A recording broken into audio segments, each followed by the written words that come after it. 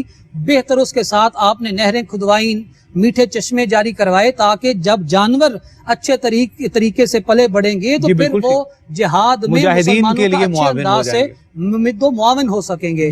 اس کے بعد آپ نے حضرت فاروق اعظم کو مشورہ دیا گیا تھا کہ بحری فوج کو بھی ترتیب دیا جائے، بحری بیڑے بھی بنائے جائیں تاکہ اس حوالے نیوی فوج اس حوالے سے بھی ان جگہوں پہ بھی اسلام کا پرچم لہرایا جائے، اسلام کی تبلیغ کی جائے. لیکن کسی حکمت کے تحت حضرت فاروق اعظم نے وہ نہ کیا، لیکن حضرت عثمان غنی ذو النورین نے اپنے ابتدائی سالوں میں بحری فوج بھی ترتیب دی، بحری بیڑے بھی بنائے، پھر تاکہ ان لوگوں کو جو ان سطح پہ رہتے ہیں سمندر کی ان جگہوں پہ ہیں ان تک بھی پیغام پہنچایا جائے. اللہ اور اس کے رسول کیا جو ساحلی بستیاں ہیں، ساحلی بستی ان تک بھی پیغام پہنچے. اور کچھ پھر ظاہر ایسی جگہ تھیں، انشاءاللہ اگلے سوال میں تفصیل کے ساتھ آپ کچھ چیزیں ذکر کر دیں گے ضرور وہ، تاکہ وہ کس لحاظ سے بحری فوج کی ترتیب دینا ضروری تھی. اسی طرح پھر آپ نے مسجد حرام کی توسیع فرمائی، مسجد نبوی کی دوبارہ اپنے زمانے میں توسیع فرمائی. اسی طرح نماز جمعہ کے لیے جو پہلی آج کل پاکستان میں باقی جگہوں پہ 2 اذانیں ہوتی ہیں، جو پہلی اذان ہے وہ آپ نے رائج فرمائی تھی. پہلے ایک ہی ہوتی تھی. جی ایک اذان تھی، اس کے فوراً بعد خطبہ ہو جایا کرتا تھا، پھر جماعت تھی. لیکن کیونکہ اسلامی سلطنت بڑھنا شروع ہو گئی، لوگ دور دراز تک اسلام پھیل گیا، اب ایک اذان کے بعد فوراً پہنچنا مشکل تھا، تو آپ نے یہ بھی حسن انتظام تھا کہ کوئی بندہ بھی اللہ کی وہ حاضری میں تاخیر کا شکار نہ ہو. آپ نے پہلی اذان رائج کی تاکہ پہلی اذان کو سنیں، لوگ کاروبار بند کریں اور اللہ کے حضور حاضر ہو کے اس کے ساتھ رابطہ استوار کریں. بہت شکریہ شاہ جی، بڑی وضاحت سے آپ نے ساری باتوں کا احاطہ کر دیا. اور ڈاکٹر صاحب قبلہ، آپ اسی بات میں کچھ مزید اضافہ فرمانا چاہیں؟ جس طرح حضرت عمر فاروق یعنی کہ شیخین کے دور کے بعد جب عنان حکومت آپ کے پاس ہے، آپ سیادت کے منصب پر فائز ہوئے ہیں، تو کون کون سی چیزیں اور ایکسپینڈ ہوئی ہیں، نفع بخش چیزیں جو معاشرے میں ایڈ ہوئی ہیں، ان چیزوں کا کچھ تذکرہ آپ فرمائیے تاکہ اسی بات کو ہم آگے بڑھا پائیں.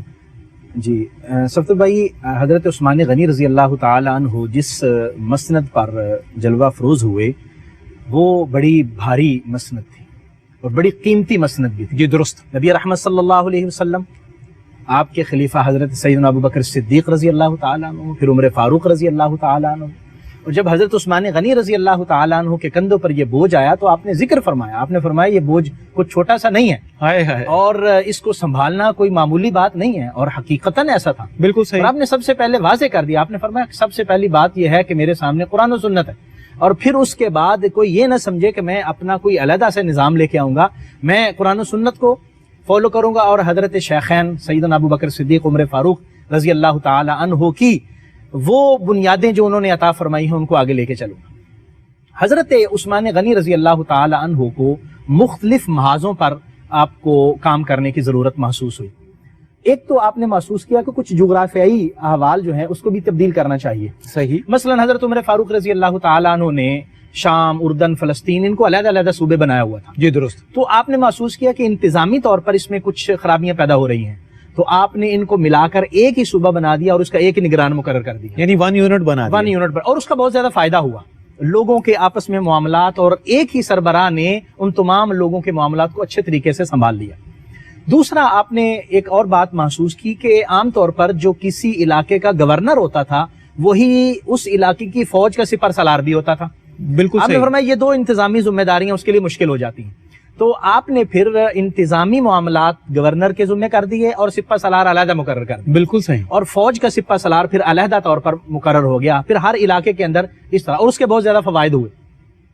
حضرت عثمان غنی رضی اللہ تعالیٰ عنہ نے جو ایک عسکری حوالے سے ایک اور بہترین کام کیا وہ یہ ہے کہ آپ نے باقاعدہ طور پر حضرت عمر فاروق رضی اللہ تعالیٰ عنہ کی جو چھاؤنیاں قائم ہوئی تھیں، آپ نے ان کو مزید زیادہ بہتر طریقے سے علاقائی طور پر منظم کر کے قائم کر دیا، یعنی کینٹ ایریاز کو ایکسپینڈ کر دیا آپ نے۔ اور دوسرا آپ نے یہ اہتمام فرمایا کہ ابتدائی طور پر جس علاقے کی جو فوج ہے وہ اپنے علاقے کو خود کور کرے، وہاں کے جو جنگی معاملات ہوں گے وہ خود دیکھے، ہاں اگر کسی کو کوئی ضرورت پیش ہوگی پھر دوسرے علاقے کی فوج ان کے ساتھ مدد کے لیے آ جائے گی۔ بالکل صحیح۔ جس طرح کے مختلف جنگی مہمات میں ایسا ہوا کہ پہلے تو اسی علاقے کی فوج نے کوشش کی کہ دشمن کے خلاف فتح ہو، اور اگر نہ ہو سکی تو پھر دوسرے علاقوں سے مدد جو ہے وہ پہنچی۔ اس سے یہ ہوا کہ ایک تو فوج زیادہ مستحکم ہوئی اور اپنے علاقے کے جو احوال تھے ان کو جان چکے تھے، اور وہاں ان کے لیے جہاد کرنا آسان ہو جاتا۔ کیا اچھا ہے۔ حضرت عثمان غنی رضی اللہ تعالی عنہ نے اس حوالے سے ایک اور بھی کام کیا کہ آپ نے جو لوگ حضرت عمر فاروق رضی اللہ تعالیٰ عنہ کے دور میں باقاعدہ زیر نگین تھے اسلامی سلطنت کے، اب وہ بغاوت کی طرف آ رہے ہیں اور سر اٹھا رہے ہیں، حضرت عثمان غنی نے ان کی بھی پیش قدمی کو روکا اور ان کی بھی سرزنش کی کہ ایسا نہ ہو کہ وہ یہ سمجھیں کہ عمر فاروق چلے گئے اور عثمان غنی اب حلم و بردباری کا پیکر ہیں، اس لیے جو مرضی کر لیں۔ لیکن آپ لوگوں کو محسوس ہو گیا کہ اگرچہ یہ حلیم و بردبار ہیں لیکن اسلام کے خلاف اگر ہم اٹھیں گے تو ان کی تلوار ویسے ہی اٹھے گی جیسے عمر فاروق رضی اللہ تعالیٰ عنہ کی اٹھی۔ بہت شکریہ ڈاکٹر صاحب، بڑی قیمتی معلومات ہیں۔ شاہدی قبلہ آپ کی پچھلی گفتگو سے متصل ہونا چاہوں گا، آپ نے نیول فورسز کا ذکر کیا، امیر البحر متعین کرنے کا ذکر کیا کہ بحری مہمات جو ہیں یہ بھی ایک کریڈٹ ہے سیدنا عثمان غنی کا، کچھ باتیں شاید ابھی اس میں سے تشنا تھی، آپ اس میں اگر کچھ فرمانا چاہیں۔ جی میں عرض یہ کرنا چاہوں گا کہ حضرت عثمان غنی ذو النورین جب خلافت آپ کو ملی تو اس وقت جو اسلامی سلطنت ہے وہ 22 لاکھ مربع میل پہ اس وقت پھیل چکی تھی۔ بالکل ٹھیک۔ بظاہر اس طرح ابھی ڈاکٹر صاحب نے ذکر کیا کہ بظاہر تو آپ حلیم الطبع بھی ہیں، نرم خو بھی ہیں، عاجزی اور انکساری بھی ہے، لیکن جو امور سلطنت ہیں یا امور خلافت ہیں ان میں آپ اسی طرح سخت ہیں۔ اسی کا نتیجہ ہے کہ جب آپ 12 سال اس خلافت کی ذمہ داری سے سبکدوش ہو کے اللہ کے حضور حاضر ہوتے ہیں، جو اسلامی سلطنت ہے وہ 22 لاکھ مربع میل سے 44 لاکھ مربع میل تک پھیل چکی، دگنی ہو گئی، یعنی کہ 2 گنا ہو چکی۔ کیا کہنا ہے؟ یہ حضرت عثمان غنی ذو النورین نے، جس طرح میں نے شروع میں عرض کیا کہ حضرت ابوبکر صدیق کی اعتدال پسندی اور حضرت سیدنا فاروق اعظم کی جو فہم ہے، تدبر ہے، جو جنگی مہارت، اس سے فیض حاصل کرتے ہوئے اور پھر اللہ رب العزت نے جو آپ کو اپنا فہم عطا فرمایا تھا اسے استعمال میں لاتے ہوئے آپ نے اسلامی سلطنت اور ریاست کو 2 گنا یعنی کہ 44 لاکھ مربع میل تک پہنچا دیا۔ اور جس طرح اسلامی جو بیڑا جب آپ نے تیار کیا تو آج کل جو علاقہ سائپرس کہلاتا ہے وہاں پہلا بیڑا جاتا ہے، وہاں جا کے وہ روم کے جو جنگی بیڑے تھے ان کے ساتھ وہ ٹکراتا ہے۔ ایک روایت میں نے پڑھا کہ 500 جنگی وہ بیڑے تھے، چھوٹے چھوٹے جہاز تھے جو روم والے ساتھ لے کے آئے تھے، ان کے ساتھ مسلمانوں نے مقابلہ کیا اور ایسا ان کے ناکو چنے چبوائے کہ پھر دوبارہ کبھی بھی کیسر روم کو اور اس کی فوج کو ہمت نہیں ہوئی کہ وہ مسلمانوں کے سامنے آ سکے۔ اسی طرح جب حضرت فاروق اعظم رضی اللہ تعالی عنہ کا وصال ہوتا ہے، شہادت ہوتی ہے، تو ایران کے کچھ علاقے ہیں یا روم کے کچھ علاقے تھے، وہاں پہ شورش بڑھتی ہے۔ اب لوگ یہ سمجھتے ہیں کہ حضرت عثمان غنی ذو النورین آگے ہیں تو یہ ان کا معاملہ ذرا مختلف ہوگا، تو ہر بندہ اپنی بولی بولنے لگا۔ آپ نے نہ صرف ان علاقوں کی جو فتح ہے اسے تکمیل تک پہنچایا، اور جو سازشیں تھیں انہیں ان کی سرکوبی بھی کی، جو باغی تھے انہیں قتل بھی کروایا، اور جو اسلام کا پرچم ہے اسے مضبوط بنیادوں پہ لہرانا شروع کیا۔ اسی طرح پہ ایران کے ساتھ جو متصل علاقے ہیں جن میں خراسان کا علاقہ ہے، افغانستان کا علاقہ ہے، ان میں سے کچھ علاقے زیر نگیں آتے ہیں، ان پہ بھی اسلام کا پرچم لہراتا ہے۔ اسی طرح پھر افریقہ کے کچھ علاقے ہیں جو مراکش ہے، الجزائر ہے، ان سے ہوتے ہوئے جو اسلام کا پرچم ہے اسپین تک چلا جاتا ہے۔ یہ ساری وہ حضرت عثمان غنی ذو النورین کی دور خلافت کی کامیابیاں ہیں جو آپ نے اپنی فہم، تدبر، تفکر اور جو اللہ رب العزت کی رضا ہے اس کے پیش نظر رکھتے ہوئے آپ نے سر انجام دی، اور اسلامی سلطنت کا جو جغرافیائی ایک حدود تھی وہ 22 لاکھ مربع میل سے نکل کے 44 لاکھ مربع میل تک چلی جاتی ہے، جو اس بات کی شاہد ہے کہ آپ نے اپنی ساری زندگی اللہ اور اس کے رسول کی رضا کے مطابق گزاری، جو احکامات تھے ان کے لیے گزاری۔ اگر اسلام کو کوئی قبول کرتا آپ اسے سینے کے ساتھ بھی لگایا کرتے تھے، اس کی ہمدردی بھی آپ کو حاصل ہوتی تھی، لیکن اگر کوئی اسلام کے خلاف جاتا تھا آپ نہ صرف اس کی سرکوبی کرتے تھے بلکہ جڑ سے ہی اکھاڑ پھینکتے تھے۔ بالکل ٹھیک شاہ جی، سبحان اللہ۔ ناظرین بڑی قیمتی باتیں اس حصے میں آپ تک پہنچی ہوں گی، آپ یقیناً مستفید بھی ہوئے ہیں، نالج میں بھی اضافہ ہوا ہوگا اور بہت ساری نئی باتیں ہم نے سیکھی ہیں حضرت عثمان غنی رضی اللہ تعالی عنہ کے احوال کے اعتبار سے۔ ابھی جس طرح ڈاکٹر عرفان اللہ سیفی صاحب نے ابتدا میں کہا کہ حضرات شیخین کے بعد جناب ابوبکر صدیق اور جناب عمر فاروق رضی اللہ تعالی عنہ کے بعد حکومت سنبھالنا کوئی کار آسان نہیں تھا۔ یہ ویسے بھی ایک عام ایک رویہ بھی ہے اور عام ایک ضابطہ بھی ہے کہ کسی بڑے بندے کے بعد جب کوئی شخص کسی بھی منصب کی ذمہ داری سنبھالے تو اسے جسٹیفائی کرنا بڑا مشکل ہوتا ہے، کیونکہ ایک بڑے بندے کی مثالیں، اس کے احوال، اس کے کارنامے اور اس کے کریڈٹس کا اتنا چرچا ہوتا ہے کہ بعد میں آنے والوں کو جسٹیفائی کرنا اور اپنا آپ منوانا اور اپنا سکہ جمانا، اپنی جگہ پیدا کرنا اور اپنا نام اور اپنا بھرم بچانا، یہ بہت عام لوگوں کے لیے بہت بڑا مسئلہ بن جاتا ہے۔ تو قربان جائیے عثمان غنی رضی اللہ تعالیٰ عنہ پہ۔ ایک طرف حضرت ابوبکر صدیق کا دور خلافت ہے، گو کہ مختصر ہے لیکن بڑا شاندار ہے، اور اس کے اوپر کہیں بھی آپ دیکھیں ہیں تو کمپرومائز نظر نہیں آتا۔ رسول اللہ صلی اللہ علیہ وسلم کے راستے پر مکمل پہرا جو ہے وہ حضرت ابوبکر صدیق دیتے نظر آتے ہیں، اور حضرت عمر فاروق کے دور خلافت کے کیا کہنے، اپنے تو اپنے غیر اس کی مثالیں دیتے ہیں۔ ان دو ہستیوں کے بعد حضرت عثمان کا حکومت سنبھالنا اور پھر حکومت کو دوگنا کر دینا، بلاد اسلامیہ کو وسعت دے دینا، یہ اتنا بڑا کریڈٹ ہے جو آپ کا ہی حصہ ہے۔ ایک دفعہ پھر ہم فقیروں کا سلام ہو اس عظیم ہستی کی خدمت میں۔ ایک مختصر وقفہ۔ جی ناظرین، آپ کا ایک دفعہ پھر خیر مقدم ہے ARYQTV پر شان حضرت عثمان غنی رضی اللہ تعالی عنہ میں۔ یہ آج کی نشست جو ہے سیدنا عثمان غنی رضی اللہ تعالی عنہ کی خدمت میں محبت اور عقیدت کے خراج پیش کرنے کی نشست ہے۔ آپ کے یوم شہادت کی نسبت سے، تواتر سے یہ نشستیں آپ کی خدمت پہ پیش کی جا رہی ہیں۔ چوتھی نشست میں آج ہم شرف پا رہے ہیں ایک دفعہ پھر عثمان غنی رضی اللہ تعالی عنہ کا ذکر خیر کر کے۔ جناب ڈاکٹر عرفان اللہ سیفی صاحب اور جناب سید فہیم شہزاد بخاری صاحب آج ہمیں مستفید فرما رہے ہیں قیمتی ترین معلومات سے۔ ڈاکٹر صاحب قبلہ، پروگرام کا یہ آخری حصہ ہے تو ہم چاہیں گے کچھ باتوں کو ہم سم اپ کریں۔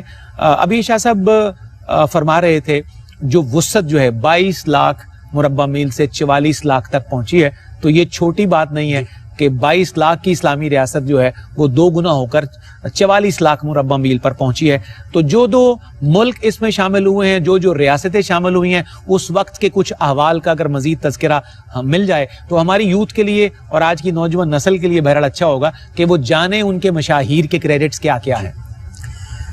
جی صفدر بھائی، ایک تو اس حوالے سے جو آپ نے پہلے ذکر فرمایا کہ ایک بہت بڑا مشکل مرحلہ تھا حضرت عثمان غنی کے لیے اس مسند کو سنبھالنا، درست، اور خاص طور پر حضرت عمر فاروق کی شہادت کے مرحلہ، کیونکہ وہ شہید ہوئے تھے، اور اس شہادت کا مطلب یہ تھا کہ فتنوں کا ایک طوفان ہے جو اس شہادت کے پیچھے ہے، یعنی یہ شہادت ایک پیش خیمہ تھی۔ حضرت عمر فاروق رضی اللہ تعالیٰ عنہ کی شہادت کے بعد حضرت عثمان غنی نے اس کو بڑے احسن طریقے سے روکا، اور آپ کے پہلے جو 6 سال ہیں خلافت کے بڑے خوبصورت سال ہیں۔ نہ صرف آپ نے ان سارے معاملات کو اپنی زیرک سے اور معاملہ فہمی سے ان کو کنٹرول کیا، بلکہ آپ نے آگے لوگوں تک اسلام کا پیغام بھی پہنچایا اور اسلامی سلطنتوں کو وسعت بھی عطا کی، سرحدوں کو وسعت عطا کی، جس طرح کہ ابھی ہم شاہ صاحب نے بتایا، آپ نے ارشاد فرمایا۔ اب اس میں جب سلطنتیں وسعت پذیر ہوتی ہیں تو اس میں پھر بہت سارے مسائل کا سامنا کرنا پڑتا ہے، بالکل نئی باتیں بھی آتی ہیں اس میں انتظامی مسائل کا سامنا کرنا پڑتا ہے، اس کے تعلیمی حوالے سے مسائل کا سامنا کرنا پڑتا ہے، اور دیگر بہت سارے مسائل کو دیکھنا پڑتا ہے۔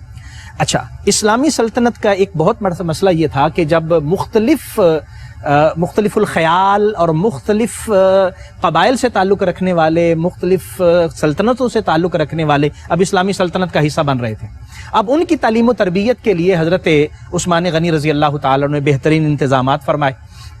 خاص طور پر آپ نے جب یہ ملاحظہ فرمایا کہ جب اسلامی سلطنتیں بڑی وسعت، اسلامی سلطنت کو وسعت ملی ہے، سرحدیں آگے بڑھ رہی ہیں، تو لوگ قرآن مجید کے حوالے سے اختلاف کا شکار ہو رہے ہیں، اور قرآن مجید پڑھنے کے حوالے سے مختلف لہجوں کے لوگ ہیں، جو افغانستان ہے یا افریقہ کے علاقے ہیں یا اسپین تک جو سرحدیں پہنچی ہیں، اور سائپرس تک جو سرحد کو پہنچا دیا گیا ہے، وہاں کے لوگوں کے لہجوں میں فرق ہے، لوگوں کی بول چال میں فرق ہے، تو قرآن مجید فرقان حمید کو پڑھنے میں دشواری پیش آ رہی ہے۔ اور آپ نے پھر یہ کام کیا کہ آپ نے ایک وہ نسخہ جس کو حضرت سیدنا ابو بکر صدیق رضی اللہ تعالی عنہ کے دور میں جمع کیا گیا تھا، آپ نے اس کی کاپیاں کروا کے پوری سلطنت اسلامیہ میں پھیلائی تاکہ قرآن مجید پوری امت ایک قرآن مجید پر اور قرات قریش پر جمع ہو۔ یہ آپ کا بہت خوبصورت کام تھا، بڑی بات اور پھر اس کی روشنی میں دیگر جو اسلامی تعلیمات تھیں وہ آپ نے اس کا خیال رکھا۔ اور پھر جو خاص طور پر جو ذمی تھے، غیر مسلم کچھ علاقے ایسے تھے کہ وہ اپنے مذہب پر قائم رہے اور اسلامی سلطنت کا حصہ بن گئے۔ اب ان کی دو صورتیں تھیں، ایک تو وہ لوگ تھے کہ جنہوں نے خراج ادا کیا اور انہوں نے کہا کہ ہم اسلامی سلطنت کی حفاظت میں ہیں اور ہم تمام وہ امور سر انجام دیں گے جو ہمیں کہا جائے گا۔ اب مسلمان ان کی حفاظت کے لیے اپنی فوج کو وہاں مقرر کرتے ہیں۔ یہ بھی حضرت عثمان غنی نے یعنی وہ ٹیکس دیتے ہیں اور ٹیکس کے بدلے اسلامی ریاست ان کے حقوق کی نگہبانی کرتی حفاظت کرتی ہے۔ درست۔ دوسرا، جس طرح ہمیں قبرص میں دیکھنا پڑتا ہے، دوسرا کچھ لوگوں نے ٹیکس دینا قبول کیا لیکن انہوں نے کہا کہ ہمیں بس کچھ کہا نہ جائے، ہم صرف جو ہے وہ اپنے دین پر قائم رہیں، آپ حفاظت بھی ہماری نہ کریں۔ وہ جو سلطنت انتظامیہ کے محروسہ علاقے تھے ان میں شامل نہیں ہوئے، بالکل وہ اپنے اپنے طور پر انہوں نے کہا ہم حفاظت اپنی خود کر لیں گے۔ لیکن وہاں پر جو مشکل پیش آئی وہ یہ کہ انہوں نے دشمن سے گٹھ جوڑ کیا اور مسلمانوں کو نقصان پہنچانے کی کوشش کی۔ جو 28 ہجری تھی اس میں قبرص کا پہلا جو ہے وہ سلسلہ ہوا، لیکن بعد میں 32 ہجری میں حضرت عثمان غنی نے محسوس کیا کہ نہیں، یہ خرابیاں پیدا ہوں گی۔ آپ نے پھر دوبارہ ان علاقوں کو اپنے مفتوحہ علاقوں میں شامل کیا اور پھر وہاں جو ہے وہ مختلف صحابہ کرام کی باقاعدہ علمی صحابہ کرام جو علم کے اندر ایک استعارہ سمجھے جاتے تھے ان کو ملا۔ اچھا آپ دیکھیے کہ یہ جو مختلف علاقے ہمارے اس طرف آتے ہیں جس میں خراسان آتا ہے، طبرستان آتا ہے، اس جہاد کے اندر حضرت امام حسین، حضرت امام حسن رضی اللہ عنہما، حضرت عبداللہ بن زبیر، حضرت عبداللہ بن عمر رضی اللہ، اتنے بڑے بڑے نام یہاں پر شامل ہیں۔ اور پھر یہ نہیں ہے کہ یہ صرف تلوار کے ساتھ جہاد کرنے کے لیے گئے، بلکہ یہ تعلیمی طور پر بھی وہاں پر اپنی خدمات سر انجام دیتے رہے اور آپ نے ان سارے احباب نے وہاں پر اپنے اپنے طور پر لوگوں کو تعلیم فراہم کی، جو اسلام کی خوبصورت تعلیم لوگوں تک پہنچی اور وہ پھر اسلام کے اصل معنوں میں عملی طور پر مسلمان بنے۔ اور یہ جو علاقے ہیں، ایران کے یہ علاقے اور خراسان کے علاقے، یہاں محسوس ہوتا ہے کہ حضرت امام حسن، امام حسین اور دیگر صحابہ کرام نے اپنی علمی وہ نقوش چھوڑے ہیں کہ آج بھی جن کی ہمیں روشنی نظر آتی ہے۔ زبردست ڈاکٹر صاحب، سبحان اللہ سبحان اللہ۔ شاہ جی قبلہ پروگرام کے اختتامی گھڑیاں، ہمیں ایک مضبوط اور مبسوط پیغام جو ہے وہ آپ سے چاہیے۔ آج کی یہ نشست بھی حقیقت میں تو عقیدت نامہ ہی ہے، چاہے انہیں حضرت عثمان رضی اللہ تعالیٰ عنہ کے کارنامے کہا جائے، ان کے احوال کہا جائے، ہم تو عقیدت سے اس لیے بیان کر رہے ہیں کہ گر قبول افتد زہے عز و شرف، وگرنہ ان کی شخصیت کا احاطہ کرنا سورج کو چراغ دکھانے کے مترادف ہے۔ کہاں عثمان غنی رضی اللہ عنہ کا قد کاٹ اور کہاں ہم جیسے نکمے آدمی، لیکن بہرحال ہم اس فہرست میں ضرور شامل ہونا چاہتے ہیں کہ جس میں اللہ کے محبوب اور مقبول بندوں کا ذکر کرنے والی لسٹ پیش کی جائے تو ہم فقیروں کا نام بہرحال وہاں لکھا ہوا ہو۔ تو محدود وقت میں ہم اپنا عقیدت نامہ نشر کرتے ہیں۔ آج کی اس نشست کو آپ کیسے کنکلوڈ کرتے ہیں؟ جو بھی باتیں، جو بھی ٹاپکس آج ہم ڈسکس کر پائے حضرت عثمان غنی کی خلافت، اقدامات اور ان کے معاملات کے بارے میں، آپ کیسے اس کا خلاصہ نشر کرتے ہیں؟ صفدر بھائی بالکل ایسا ہی ہے، یہ محبت نامہ اس لیے ہے کہ ہمارے ایمان کی بھی تجدید ہو سکے اور جو نئی نسل ہے، آنے والی نسل ہے، اس تک پیغام پہنچایا جا سکے کہ یہ وہ نفوس قدسیاں ہیں جنہوں نے قربانیاں دی ہیں تو اسلام ہم تک پہنچا ہے۔ بالکل صحیح۔ ان کی اگر شان کو ہم بیان نہیں کریں گے، ان کو سلام نہیں کریں گے تو ان کی شان میں، عزت میں فرق نہیں آئے گا، لیکن ہمارے معاملات بہت پیچھے چلے جائیں۔ بالکل صحیح فرمایا۔ اس لیے ضروری ہے، اور یہ اتنی بابرکت ہستیاں ہیں کہ حضرت ام کلثوم رضی اللہ تعالی عنہ جو حضور صلی اللہ علیہ وسلم کے صاحبزادی ایک دفعہ حاضر ہو کے سوال کرتی ہیں کہ حضرت عثمان غنی ذو النورین کے بارے میں، تو آپ نے ارشاد فرمایا کہ تم مبارک ہو، تمہارا شوہر نامدار عثمان اپنے باپ ابراہیم علیہ السلام خلیل اللہ سے اور مجھ محمد سے جو ظاہراً بھی شکل ہے اس میں بھی مشابہت رکھتا ہے، وہ صاف تو ہیں ہی، سیرت تو ظاہر ہے وہ ساری، لقد کان لکم فی رسول اللہ اسوۃ حسنہ کا عملی نمونہ ہے، لیکن ظاہری صورت میں بھی حضور نے ارشاد فرمایا کہ اپنے باپ ابراہیم اور تمہارے باپ محمد سے وہ مشابہت رکھتے ہیں۔ اور حضور علیہ السلام کے ساتھ آپ کو اس قدر محبت تھی، اس قدر محبت تھی، ایک دفعہ آپ نے حضور کی خدمت میں عرض کی، یا رسول اللہ صلی اللہ علیہ وسلم میں نے آپ کی دعوت کرنی ہے، تو حضور علیہ السلام نے دعوت قبول فرمائی۔ حضرت عثمان پیچھے پیچھے چل رہے، بالکل حضور علیہ السلام کے پیچھے چل رہے ہیں اور نظریں حضور علیہ السلام کے قدمین شریفین پہ ہیں۔ حضور علیہ السلام نے محسوس کیا کہ یہ ذرا نا کچھ الگ معاملہ ہے، ذرا روٹین سے، معمول سے ہٹ کر ہے، تو حضور نے یہ سوال کہ حضور جانتے تو تھے لیکن دیگر جو صحابہ ارد گرد ہیں ان تک پیغام پہنچانا مقصود تھا اور ان کے ذریعے ہم تک پہنچانا مقصود تھا. حضور نے ارشاد فرمایا عثمان کیا کر رہے ہو؟ حضور آپ کے قدمین شریفین گن رہا، ہر قدم کو گن رہا، ہر اٹھتا قدم. حضور علیہ السلام ارشاد فرمایا اچھا کرنا کیا ہے؟ حضور جتنے قدم اٹھا کے آپ اپنے کاشانہ نبوت سے میرے غریب خانے پہ جائیں گے، ہر اٹھتے قدم کے بدلے میں ایک غلام کو آزاد کروں گا. اللہ اکبر، ہائے ہائے، قربان جائیے اس ادا پہ. ہائے ہائے، اتنی محبت، کیا کہنے. اور اگر اتنی محبت رکھنے والی عظیم ہستی کا ہم ذکر کریں گے تو یقیناً میرا یہ ایمان کا حصہ ہے. میں یہ اپنی جو پرائیویٹ مجالس ہیں دوستوں کے درمیان بیٹھ کے کئی دفعہ ذکر کر چکا ہوں، چلے آج موقع ملا ہے تو آن ایئر بھی کر دیتا. میرا ایمان کا حصہ ہے کہ حضرت عثمان غنی ذو النورین ہوں، حضرت فاروق اعظم ہوں، یا حضرت ابو بکر صدیق ہوں، یا سابقون اولون من المہاجرین والانصار میں سے کوئی بھی ہو، یہ وہ ہستیاں ہیں جنہوں نے اسلام کی خاطر قربانیاں دی ہیں. ان کا ذکر انسان کرے تو انسان کے بخت سنور جاتے ہیں، گناہ معاف ہو جاتے ہیں، نیکیوں میں اضافہ ہو جاتا ہے. اس لیے ہمیں جتنا ہو سکے ان ہستیوں کا ذکر کرنا چاہیے، تب جا کے ہم صحیح معنوں میں جو اسلام کی وہ پیغام ہے اس تک پہنچ سکیں گے. وہ جو شروع میں کچھ باتیں کہ ڈاکٹر صاحب نے کی ہیں کہ جب وہ باغیوں نے آپ کا محاصرہ کر لیا، تقریباً 40 دن کے قریب آپ کا گھر کا محاصرہ کیا گیا، پانی بند کیا گیا، کھانے کی جو چیزیں ہیں وہ آپ تک پہنچانے سے روکی گئی.